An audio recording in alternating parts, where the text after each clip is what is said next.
There are two types of paints designed for rusty effects. The first is typhus corrosion and the second is riser rust.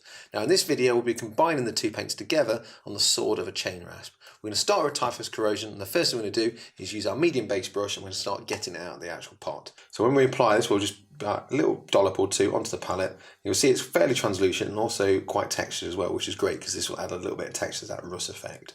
So what I'm going to do is load up the brush, and on the sword I'm just going to start actually painting it onto the actual blade itself. Now I'm going to get a little bit lighter as I go further up the blade, and if you need to, just wipe a little bit like so. You'll see all the way down here it's got some texture on it. So I'm going to do that on both sides, like so. And there we are with the typhus corrosion applied. You can see it's added some texture and it's still quite translucent, showing that metallic through. So what we're going to do now is we're going to apply some riser rust with a dry brush. So I'm just going to use a small dry brush for this. Just going to load my brush up just a little bit, not too much, so you just got a little bit on the tip of the brush. And all I'm going to do is start rubbing that off. Now you need to go backwards and forwards and in circular motions. You don't want to rub too much off, you just want a little bit still left on the bristle. So you can see it's just on that white there, you can see some of it still coming off. So what we're going to do now is then start actually rubbing this onto the blade. So I'm just going to go sideways like so.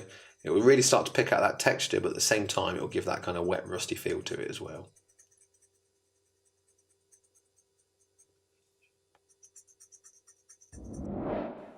And there we are, with that dry brush done, the rusty effect is completed. Now remember, when doing any rusty effects, always apply the typhus corrosion first just to build up that texture and finish off with a dry brush of riser rust.